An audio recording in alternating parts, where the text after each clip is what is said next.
Okay, so today is February the 18th, and the gameplay you're watching is from last month, I believe? Yeah, that's a long time from recording and having gameplay footage recorded. Anyways, it's Halo Infinite multiplayer gameplay. The Fiesta playlist to be more specific.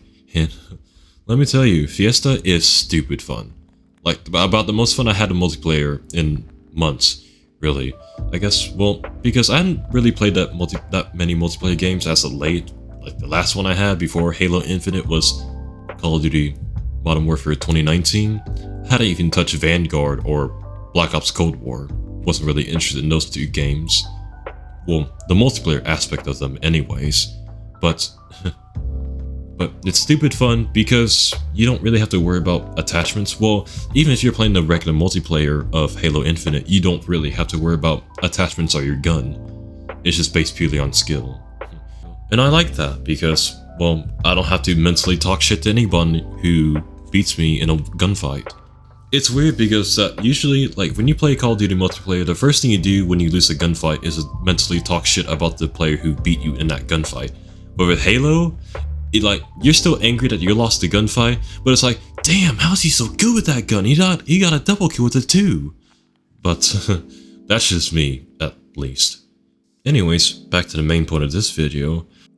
As I've already mentioned, it is the second month of 2022. Like, the year just started out and everything, but man, it's already rough. Like, before the year actually gets rolling.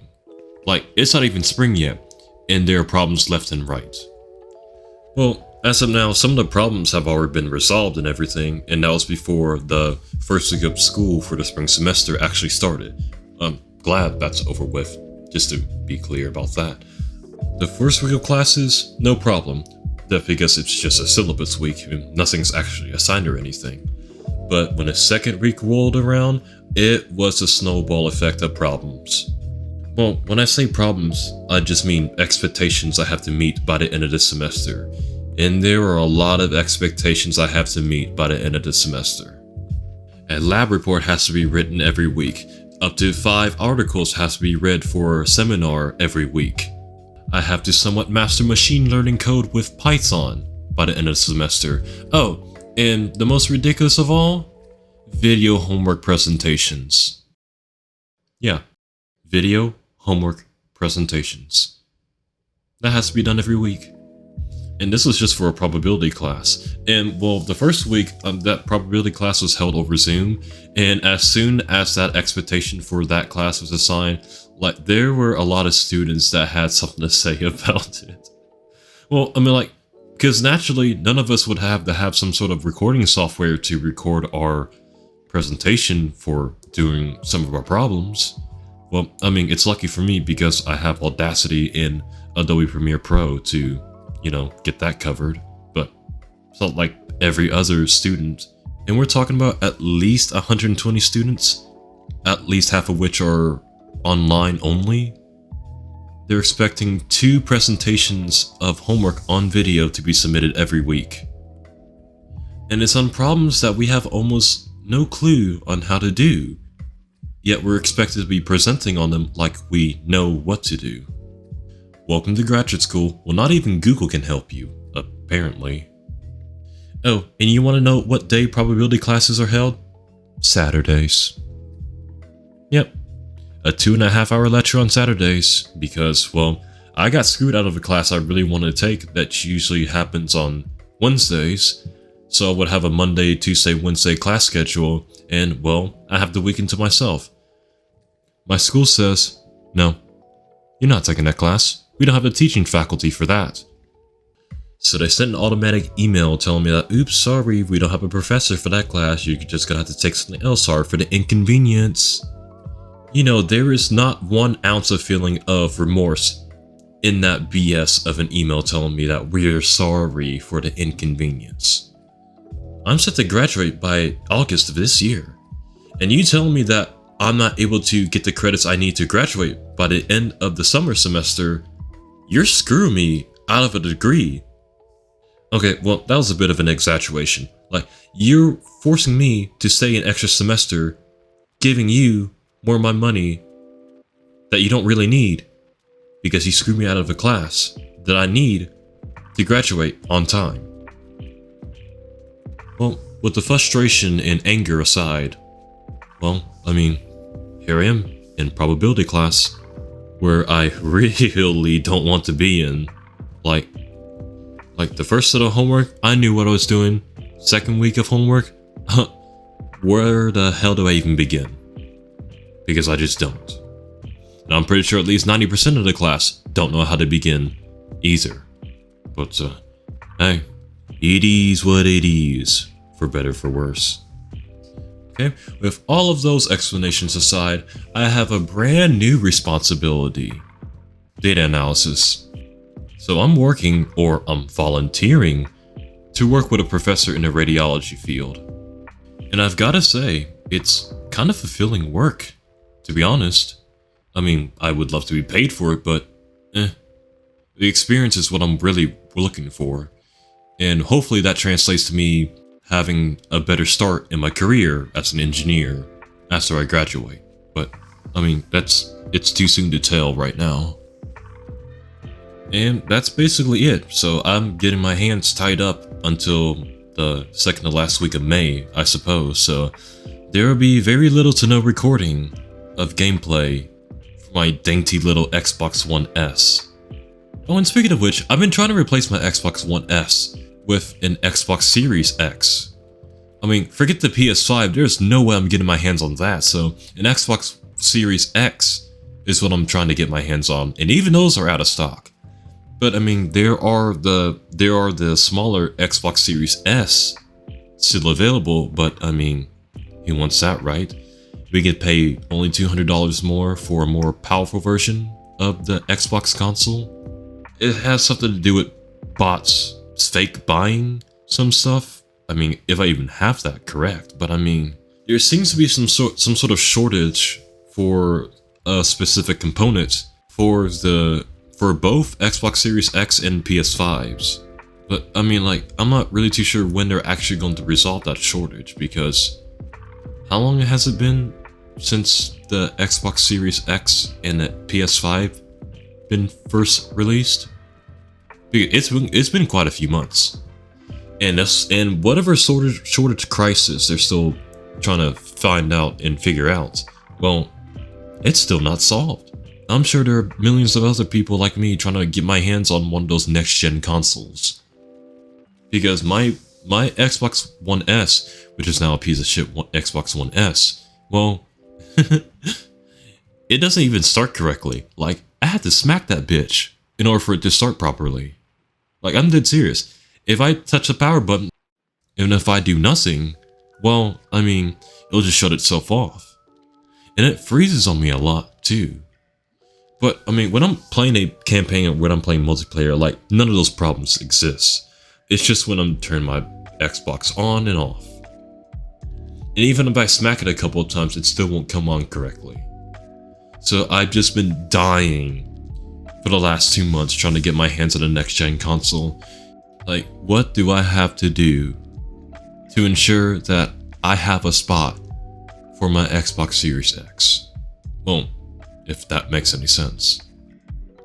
Okay, so what other troubling things have been going on since the start of the new year? Oh, right, the weather. On January 1st this year, oh my god. Well, for about a week and a half after January the 1st of this year, I mean, it's been gloomy as fuck weather. If it doesn't snow, it rains. If it doesn't rain, it's cloudy. When it's not cloudy, well, I mean, it snows. There's no sun in between. And this is going to be the third year of the pandemic, which I heard it might become an endemic. I'm not really too sure. But I mean, we're headed into the third year of the pandemic. At least let us have something to look forward to in a new year. Like, we all have our own problems to deal with, and the gloomy weather is just the icing on the top of the cake. Let's just have something to look forward to when we step out of our workplaces, when we step out of class. Let's just have something to look forward to. Is that too much to ask for? Well, the powers that be that control the weather say yes, apparently. But then again, what can you do? I certainly can't do anything about the weather. I mean, if I could, it'd be sunny 365 days a year. Am I right? But anyways, that's all there is. Well, I guess I can elaborate on the video I made about my year in review of 2021. Like, I made New York City sound like, oh, it's so glamorous, oh, it's so fancy, it's the #1 city in the world. Well, when the novelty of living in New York City or moving into New York City wears out, well, I mean, it's kind of like living anywhere else in a city, to be honest. It doesn't matter if you're in a rural setting or in a suburban setting. It's all the same. To me, it's all the same. And what I said about transportation, like, oh, you don't need to have a car, just save money and ride the subway. Okay, well, you do save money by riding the trains in New York City. Like, to hell with the monthly parking fees in New York City. They are hella expensive. Like, you have Lady Luck on your side if you have to pay a monthly parking fee of just about $300 a month. That is rare in this city. Because commonly I find prices at $500 per month for a parking spot. And I guess you might have to pay a deposit for a parking space, much like you have to pay a deposit for an apartment when you're renting one in New York City. But I digress. Yes, you save money by using a subway to get to where you need to go, but the trains can be an issue. And the people itself can also be an issue in the train. Delays are the main issue and will always be the main issue. Let's say everybody boards on an F train to go to Manhattan. Well, everybody's loaded in a train car, so let's get on with it. But the doors don't close. So you have to look outside and see, is anybody still trying to get inside? No, everybody's already inside a train car. So why the delay? Well, we don't know. And apparently, neither do the MTA employees. If they're not switching crew members. What I've learned from that is that sometimes there's a train in the next destination that our train is supposed to go to that hasn't moved. And we don't know why that train over there hasn't moved. And you know what? Maybe that train has to wait for another train to move 2 stops ahead of us for that train on the next stop to move ahead, and so on and so forth. Oh, and there's also a lot of planned maintenance, track maintenance. But does that mean that trains go a bit faster between destinations? Not really. They can tell us that, oh, we're doing maintenance all year round. I mean, the stations, the train themselves, I mean, they all look the same to me. Doesn't like service hasn't gotten any better at all. But, it is what it is. For better, for worse. Oh, and the last thing about the trains, and this is a very big pet peeve of mine. People wanting to enter the train cars before the people inside the train cars exit the train car. It's like, dude, let us vacate the space before you enter the train car. It's like the train's not gonna leave you. Well, it's impossible for the train to leave you when you're literally within a foot of the door, of an open door. So just relax. Your booze isn't going anywhere at home, you know? I just had to get that out of the way. It's super annoying when people do that. It is frustrating.